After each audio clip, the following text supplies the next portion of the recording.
Hi, I'm Michelle Dixon, and welcome to the first episode of The Shattering Place. So, I've been sitting with these ideas for a long time. For years, I moved through my work in the therapy space and through my own personal inquiries in a kind of quiet isolation. Once I finally committed to publishing my novel IKONA, though, the threads that had been weaving privately within me began to take a really very specific shape. I realized then that the subject matter of the novel, which is multidimensionality, offered a unique perspective worth sharing. Based on what I've witnessed in 15 years of clinical practice, it felt like the right time to have a much larger, more honest conversation. So here I am with a proposal for how we might look at these times, these troubled times that we're in. We stand at a sobering threshold. The structures of our world, geopolitical, environmental, societal, are in a state of collapse. It's easy to feel paralyzed by that or to lean into a spiritual bypass that doesn't quite touch the ground. However, I prefer a different path. I want to look directly at the collapse to see what it's actually revealing about the human spirit. This perspective aligns with what Joanna Macy called the Great Turning and Thomas Berry's great work. They understood that the breakdown of the old is the predecessor to emergence. My work as a therapist and the long process of writing IKONA, my novel, have led me to see this clearly. The collapse of the materialist worldview is the labor pain of a multidimensional species. There are brilliant investigators already in this field, voices like Regina Meredith and the deep dives you'll find in the telepathy tapes, the Emerald, or Back from the Borderline. They've done the vital work of proving that reality is far more complex than we've been told. My contribution to this conversation is a somatic apprenticeship. My path was forged through 15 years of witnessing the impossible in the bodies of my clients and 25 years of my own creative fire, including over 200 rejections for my last novel. That long season of personal collapse, the stripping away of my certainties, that was my training. My private journey was a microcosm of the crisis we now face globally. I have learned that the evidence of the strange is only the beginning. The real work is the transmission, what we actually do with that evidence while the world shifts beneath our feet. The shattering of our systems is mirrored in the shattering of ourselves, and it's through those cracks that the architecture of our evolution is revealed. The Shattering Place, this podcast, is a framework for this transition. We're going to explore the body as a high frequency interface, the reality of a shared mental landscape, and the architecture of the emerging human. This is a journey through three distinct thresholds. So, season one is the map. We are naming the paradigm and exploring the high level concepts of our emergence. So that's today's first episode. We're starting season one. Season two is, I call it the council, because then I'll be joined by thinkers and creators working at the edges of the known and bringing new concepts from science and art and everything else, philosophy, into this space. Season three is the embodiment. So we're going to move from thinking to being. We're going to be actualizing this paradigm in our physical day-to-day lives. So this is the journey from the shattering to the emergence. Let's begin.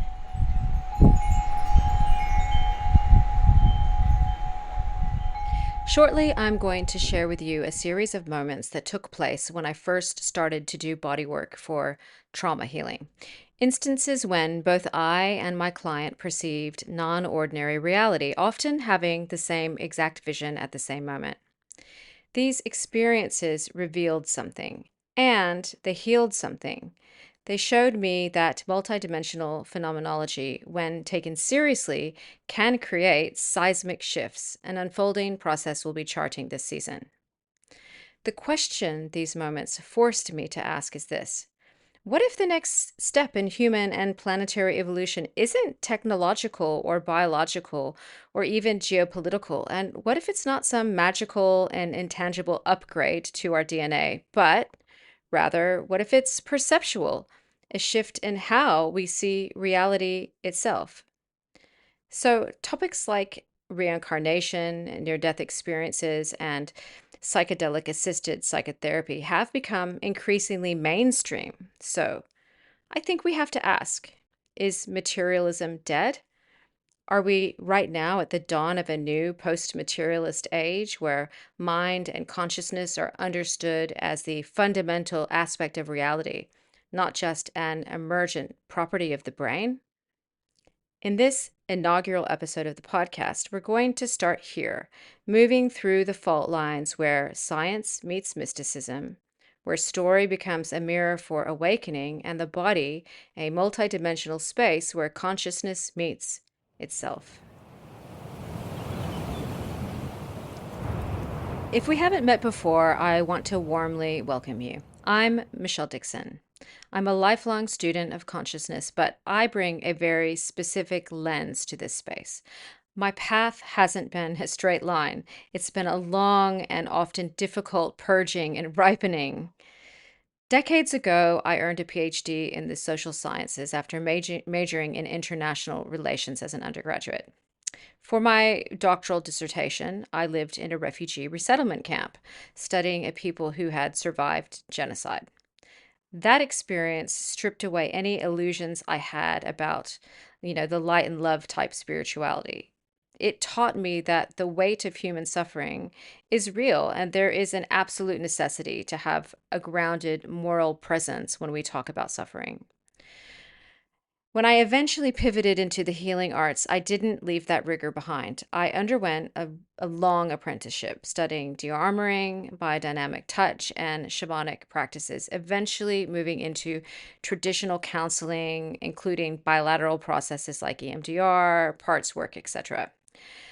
Throughout the 25 years between the thesis and my therapy work, I wrote. I faced more than 200 rejections as a novelist from agents and publishers over the course of writing this last novel, but over 3 previous novels, it would have been many hundreds. My previous novels are now abandoned, but my visionary novel, IKONA, has finally found its way into the world. I am also, and not unimportantly, a mother. I've raised 3 children. They're young adults now. I am postmenopausal and I've navigated divorce, breakdown. I've had times when I've struggled to put food on the table, and I've also undergone a spiritual awakening that was profound and real and far from easy. I tell you all this because I want you to know that my perspective is the result of decades of grit, basically. My understanding of multidimensionality was forged in the clinical trenches and tempered by the real world fire of personal collapse and creative rejection. I am not offering you a light and love fantasy. Far from it. I'm offering you the seasoned wisdom of someone who has navigated her own shattering and found the architecture of what remains. In any case, buckle your seatbelts because the world is about to tilt. Over the course of this podcast series, we'll look at the science of multidimensionality, the therapy paradigms bridging our nervous system understanding of trauma with shamanistic type practices, and how social movements like 5D and Ascension mirror other historical movements that represent a shift in consciousness. We are at a unique moment in history. There are unprecedented changes in the environment. There is the strain of late stage capitalism on our cost of living and quality of life, and a rising call for change to just about every cherished paradigm. And yes, we've been here before as humans, and yet now it seems as the outer world fractures, many of us feel our inner worlds doing the same. More and more people are experiencing a shift in consciousness that we might call awakening, and the interest in it as a phenomenon is at an all-time high, at least within this current era. Today, we're starting with a broad brushstroke and asking, could embracing multidimensionality be the paradigm shift we need as the old ways of seeing the world and ourselves begin to dissolve?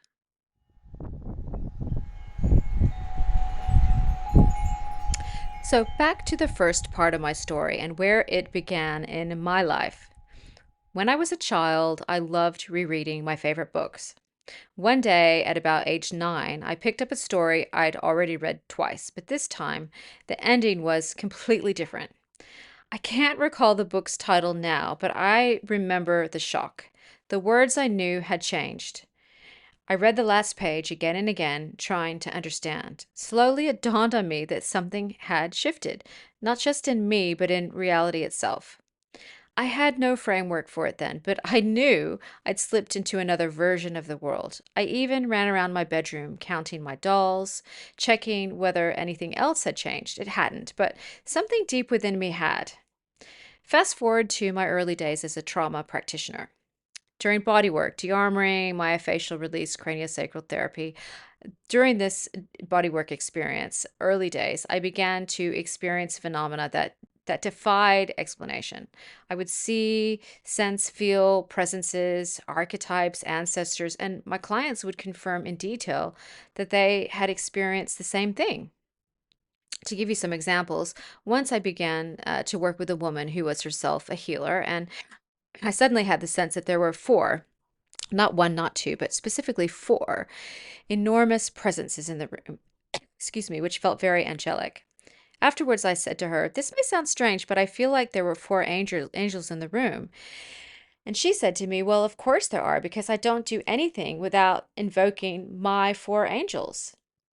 Likewise, in conventional talk counseling sessions, with one client, I persistently felt the presence of a very small, very sad boy.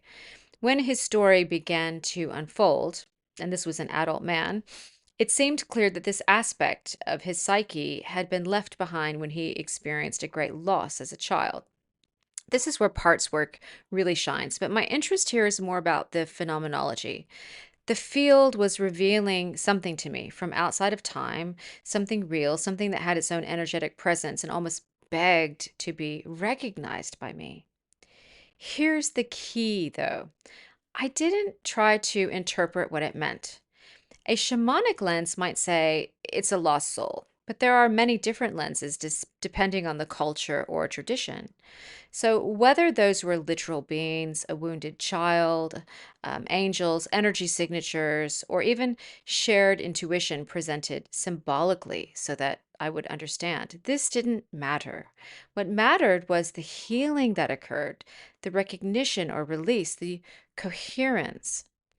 It taught me that phenomena don't need to be explained to be transformative. Over time, the boundary between physical and energetic reality softened. I began to see that trauma, memory, and consciousness all flow across dimensions, that healing happens not just in the body or the psyche, but in the unseen relational field between them. And yes, we can name it. We can categorize these things. And in fact, I am interested in how a medium, a shaman, an indigenous elder might name or explain this phenomenon. But I'm more interested in putting aside the need for taxonomy, for naming. I'm more interested in accepting the phenomenology and working with it. So maybe you've had a moment like this too, a flash of deja vu, a dream that felt more real than waking life, or a sense that your story extends beyond what you can remember. And maybe these aren't glitches. Maybe they're moments of clarity, invitations to perceive reality's deeper weave. Let me restate today's question. Could embracing multidimensionality be the paradigm shift we need? If so, we need to define what I mean when I say multidimensionality. By multidimensionality, I mean the idea that reality isn't just one flat physical layer. It's made of many layers, many dimensions, all existing at once. The world you see and touch, this everyday three-dimensional world, is just one narrow slice of a much larger infinite reality. And you, your consciousness, it's my experience that you aren't trapped inside your body. My experience, professionally and personally, as will be revealed throughout this podcast, is that you're an eternal being expressing through this body in this time and place, but also extending across other dimensions. And each layer has its own quality, some shaped by time and emotion, others by pure potential, creativity, even spirit. Imagine consciousness like a vast radio field. On one station, you're tuned to 3D, the physical world, your body, your job, your relationships, all the things you can measure and touch. It runs on the frequency of space and time. But that's just one station. The whole radio field, every wavelength, every layer of vibration is broadcasting right now. Just because you're listening to 98.7 FM doesn't mean 105.1 isn't already on the air. Every reality exists simultaneously. And awakening, a concept I have an entire episode dedicated to, is the recognition that you are the entire receiver, that every frequency is already within you if you simply expand your awareness to include more of what's already present. As your awareness widens, embodiment becomes the anchor point, the way you translate all those frequencies into lived experience. The more embodied you are, the more seamlessly you can hold multiple stations at once. The human, the subtle, the cosmic, all harmonizing inside one consciousness.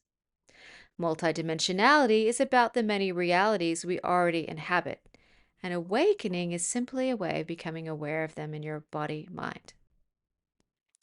Now, conventional science doesn't officially endorse this view. Materialism, which is the dominant worldview, says that matter is the fundamental stuff of the universe, that there are no souls, no consciousness, no non-physical forces, just matter and energy in motion following the laws of physics and chemistry. But here's the paradox. Even materialist science admits it doesn't really know what matter is.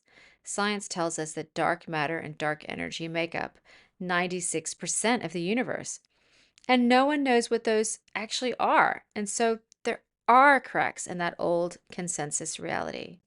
The dominant worldview, materialism, is beginning to tremble from within the scientific community.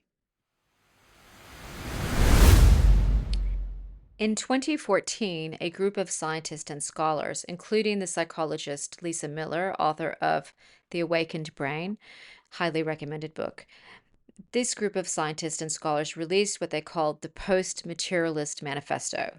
They challenged science to look at the impact of materialism itself and to explore what a post-materialist paradigm could mean for science, spirituality, and society. That work sparked a movement. In 2017, the Academy for the Advancement of Post-Materialist Sciences was founded, a nonprofit dedicated to open-minded, evidence-based inquiry into consciousness beyond the brain. And then in 2018 came the Galileo Commission report, with the same mission of taking science beyond materialism. And this was a collaboration of 90 academics representing 30 universities worldwide. It has since carried that conversation into the humanities, ethics, politics, ecology, calling for what can be beautifully described as a renaissance of the spirit. The Essentia Foundation is another example. I'll put all of this in the show notes below, by the way. These projects are just the visible surface of a much larger wave. They represent a monumental shift backed by a growing body of evidence, showing that consciousness may be fundamental and reality multidimensional. And that shift is not in the fringes. It's right in the center of our most rigorous disciplines, science, philosophy, and healing. Let's start with science, where the solid ground of materialism has been trembling for over a century. In quantum mechanics, we get the first profound challenge to a purely mechanical universe. Quantum mechanics explicitly introduced the observer mind into its basic conceptual structure, suggesting that the very act of observation is crucial to the existence of physical events. You may have heard of the double slit experiment, which is a topic for another day, but it demonstrated in real time what this looks like. Then there is the many worlds hypothesis, which suggests that every choice point, every quantum possibility actually creates branching realities. The implications here are staggering. Reality is not singular, it is constantly expanding. And we are not merely in one timeline, but in a field of timelines, a concept that I use in my novel IKONA. Neuroscience, the field most often cited to defend materialism, also has a massive conceptual crack. We now understand the brain not as a passive receiver of objective reality, but as a prediction machine. Thinkers like Carl Friston, Anil Seth, and Andy Clark have explored the predictive processing for consciousness, mind, and the nature of self. Think about that for a moment. Your entire experience of the world, the sights, sounds, and sensations you take for granted, according to the prediction machine perspective, all of that is essentially a controlled hallucination. It's your brain's ongoing best guess about what the world is like based on past experience. When that sophisticated prediction engine glitches in moments of, say, profound awe or intense trauma, or even a sudden feeling of deja vu, in those instances, we maybe get a fleeting peek behind the curtain at the utterly constructed nature of our reality. Finally, there is the infamous hard problem of consciousness, a term coined by philosopher David Chalmers in 1995. It describes the gap between our physical understanding of the brain and the actual feeling of being alive. After decades of research, science can perfectly map which brain regions light up when you feel fear or see the color red, for example, but they cannot explain why you have a subjective felt experience of fear or redness at all. In other words, why is the performance of these functions accompanied by an internal subjective experience? That silence leaves room for a far more expansive view that perhaps consciousness isn't something the brain produces like a gland, but something the brain receives and filters like an antenna or a radio tuning into a universal signal. This is where philosophy and spirituality step in, repackaging ancient wisdom with modern rigor. In the philosophical world, works like Thomas Nagel's Mind and Cosmos argue compellingly that the materialist neo Darwinian conception of nature is almost certainly false because it simply cannot account for consciousness, cognition, or even value. It suggests we need a new fundamental principle to describe the universe. Contemporary philosophers like Bernardo Kastrup, who is the leading proponent of analytic idealism, argue that the most elegant and parsimonious explanation for reality is that consciousness is, in fact, fundamental. In this view, matter is merely an appearance, an image within that universal consciousness. But perhaps, and for me, and possibly for you as well, the most compelling empirical data comes from near death experiences. We have countless reports of verified, factually accurate perceptions occurring while a person is in a state of clinical death, when brain activity is widely thought to have ceased. And you can go find so many podcast and YouTube channels where people share their near death experiences. And this is all powerful. They're powerful pieces of evidence suggesting that consciousness, in fact, functions non locally and is something entirely separate from the brain.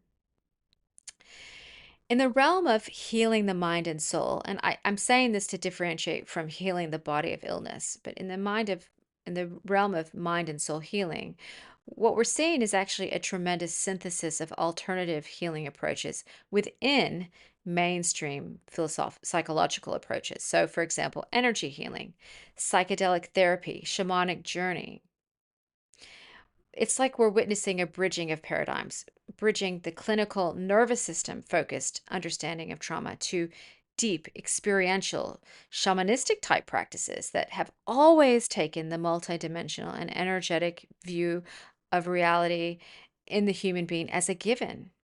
So it certainly seems that the path to integration, psychologically speaking, is no longer just through talk or logic. It's through the body and the energy system and the spirit. Finally, and I'm nearly done with my science review, guys, but finally, materialism's demise is visible in the explosion of consciousness social movements like Ascension or 5D. These movements are not without precedent. It must be said. They mirror historical paradigm shifts where old worldviews become unsustainable. For example, the transition from the medieval era to the Renaissance, where the total authority of the church fractured and the focus of human inquiry moved from God to man. The entire framework of reality, where we're located, our significance in the cosmos, was all shattered. The outer world stability dissolved only to be replaced by a terrifying but ultimately liberating expansion of human potential and understanding. So, yes, this has happened before, and this is the stage we are at now, isn't it? I think it is. What we are all experiencing personally and globally is a shattering. It is a necessary breakdown of old, rigid paradigms.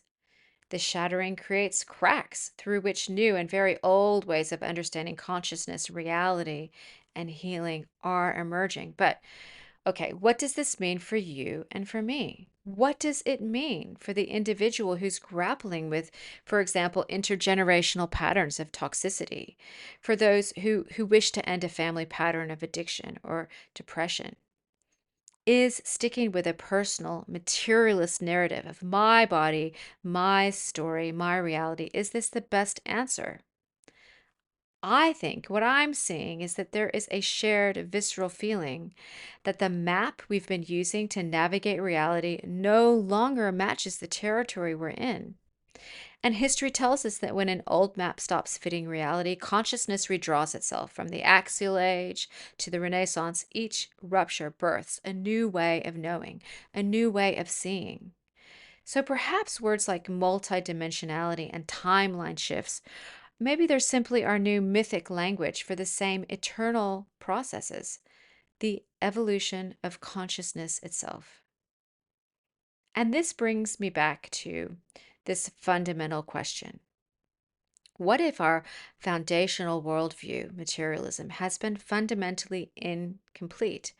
And what if what's emerging now goes beyond ideas, evidence, ideas to debate? What if what's emerging rather is an invitation to live differently, to embrace multidimensionality not as a theory about reality, but as a way of being within it? The difference is profound because when we embrace multidimensionality, we stop valuing only what can be measured, proven, or seen, and we begin to value what is felt, what is experienced, what vibrates through intuition, synchronicity, and meaning. It places the seat of truth back in the living field of consciousness itself. And that changes everything. But let me make this really concrete for you with some examples. So, take the story of Dr. Eben Alexander, a neurosurgeon, a lifelong materialist who slipped into a coma and experienced what he later described in his book, Proof of Heaven, as a journey beyond life itself. So, this is someone who, in his book, he wasn't interested in proving the afterlife. And why? Why is that? Because for him, the meaning of that experience was experiential. It was about realizing that consciousness continues beyond the body's map. The experience itself changed him existentially. It expanded his understanding of medicine, his understanding of death, his understanding of what it means to be human. And then there's the field of psychedelic assisted psychotherapy. Here, the experience itself becomes the medicine, just like for Dr. Alexander. The experience itself is the medicine, not what we can prove, not what we can quantify, but the experience. Many clients in psychedelic assisted psychotherapy report meeting archetypal presences, for example, or feeling a vast intelligence guiding them. Whether or not these entities, what they see, is real, whether or not it's real, quote unquote, misses the point. What matters is the emotional catharsis, the release, the reconnection, the sense of wholeness that follows. Healing is the lived experience of transformation. The experience of ourselves and our world as multidimensional brings us to a precipice, a tipping point. It will change medicine, spirituality, social movements, history. It is the shattering place. And what comes next could blow your mind. First, though, a clarification. I'm not here to prove that you can jump to a universe where you're a rock star. I'm a therapist, grounded in the realities of the human body and the human heart. And I'm not interested in co opting extraordinary experiences in service of manifesting what the ego desires.